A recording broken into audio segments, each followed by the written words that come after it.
Olá, para entender o conteúdo deste vídeo, assista a primeira parte da live. Ok, então vamos dar continuidade para a live neste vídeo 2.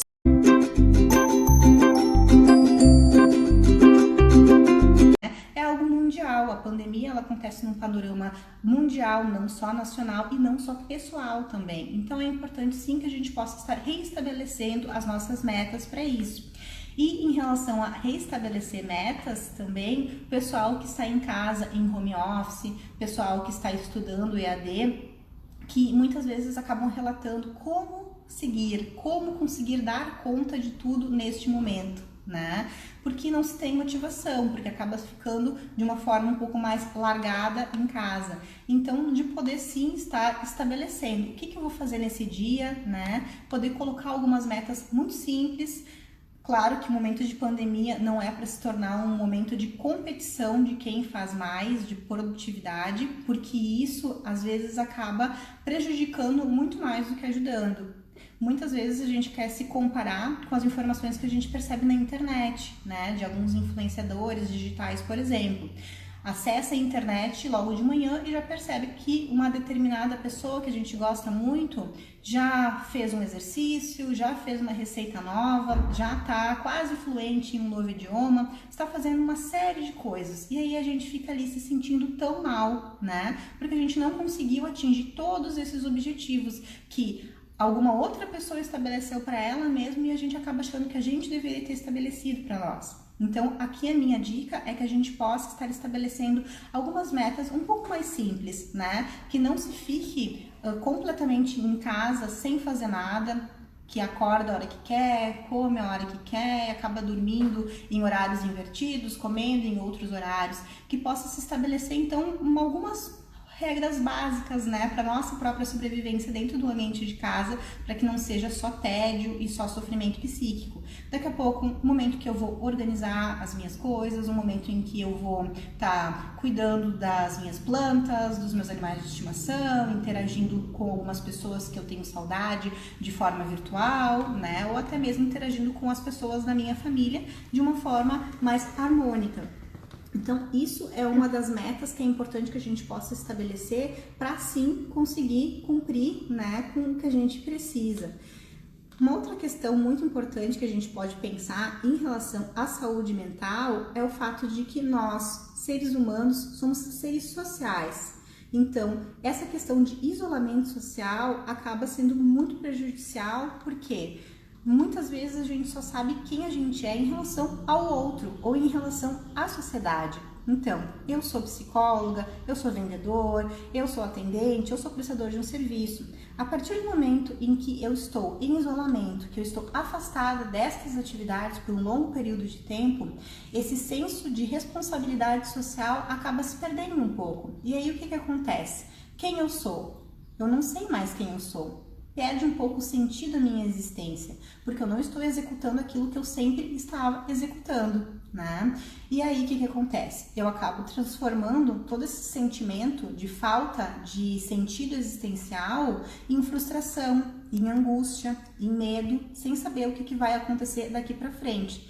E aí volta para aquele ciclo que eu tinha iniciado no início, das brigas familiares, da frustração, da angústia, né? E aí, então, é importante a gente compreender que somos muito mais do que apenas uma profissão, somos muito mais do que um trabalho.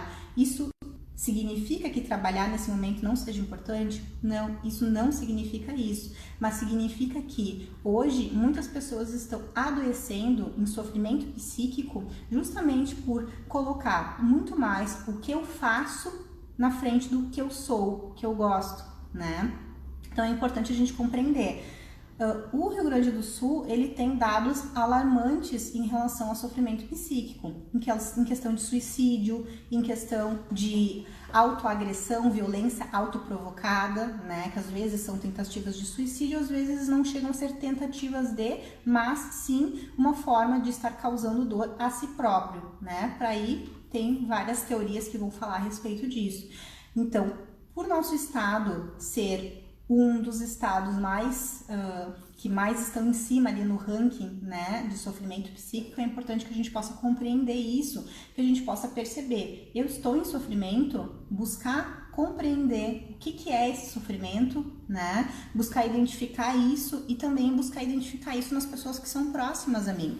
Porque é normal a gente não estar bem o tempo inteiro. Nenhum ser humano está 100% feliz. Muitas vezes a gente acaba buscando sempre colocar um sorriso no rosto, né? Para fingir essa normalidade, justamente para não preocupar outras pessoas, especialmente as pessoas mais próximas a nós, que muitas vezes são as pessoas que a gente mais acredita que não vão conseguir dar conta de nos atender, né?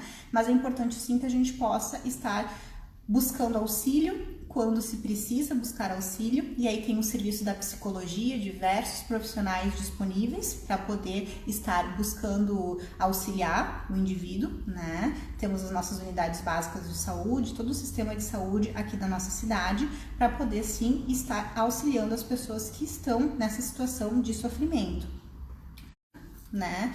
Simples, que não exija um grande esforço, mas sim uma rotina, que não se passe o dia inteiro de pijama, que se possa buscar, então a gente poder ter ali, acordar em algum horário específico, né, que a gente possa determinar. Se a gente não consegue acordar naquele horário, ok, a gente também tem que entender os nossos limites, traçar algumas metas, mesmo que pequenas, para o nosso dia. Se chegar no final do dia a gente não conseguiu atender, ok, a gente conseguiu, né, fazer o que foi possível e, enfim, seguir se organizando da melhor forma possível.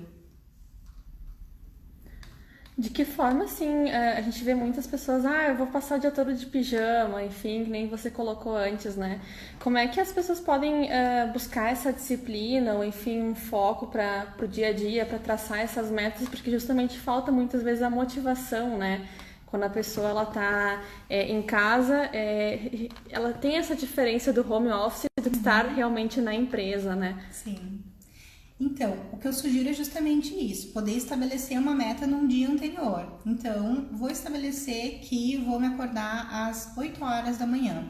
A partir disso, se eu estou em home office ou se eu estou fazendo atividades EAD, né, para seguir os meus estudos, poder estabelecer quais são os horários, qual é a carga horária que eu vou estar dedicando a isso. E aí, ficar trabalhando de pijama, muitas vezes acaba sendo confortável demais a ponto de nos desmotivar, né? Então, claro, colocar uma roupa um pouco mais confortável, mas que não se torne o nosso pijama, né? Poder fazer a nossa higiene matinal, né? Poder sim estar nos alimentando de forma adequada e estar estabelecendo então o que eu preciso fazer. Se é algo do trabalho, o que eu fazia, o que eu faço ainda, né? Se estou empregado, e o que é possível que eu possa dar continuidade neste momento de home office. Preciso colocar anotado? Às vezes anotar é fundamental. Às vezes eu preciso ter o concreto ali na minha frente escrito o que eu preciso atingir de metas, né? O que eu preciso fazer, para quem que eu preciso mandar um e-mail, quem eu preciso de alguma forma estar fazendo este atendimento. Então, acredito que ter estes... E outra coisa também, ter um espaço, né? Se eu acordar, botar uma outra roupa, fazer a higiene, me alimentar, mas voltar para minha cama, ficar ali embaixo das cobertas com o notebook, por exemplo, isso vai ser às vezes confortável demais também, a ponto de eu não conseguir ter essa motivação.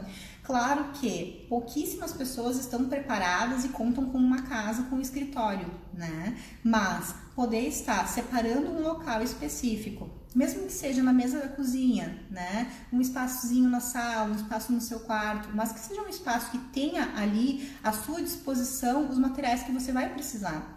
É um telefone, é um computador, é um caderno, uma caneta, um lápis, né? Então, deixar ali tudo já à mão, justamente como se eu estivesse no meu ambiente de trabalho, para que seja possível eu dar continuidade nisso sem ter muitas distrações. Então, tô aqui trabalhando, mas, não, agora eu tenho que me levantar e ir até outro cômodo para buscar o lápis que eu esqueci que eu precisava nesse momento, né? E aí, neste percurso, eu acabo encontrando coisas que vão roubar a minha atenção.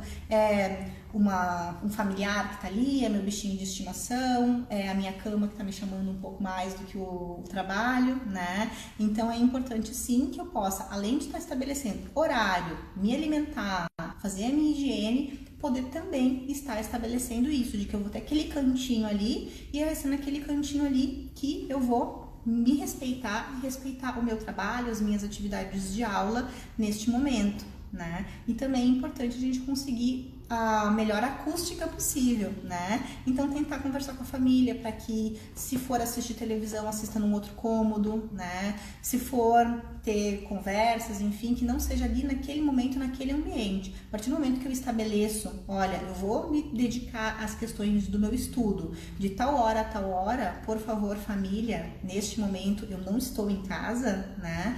Muitas vezes acaba facilitando, inclusive nessa comunicação familiar. O que não é dito, não é entendido.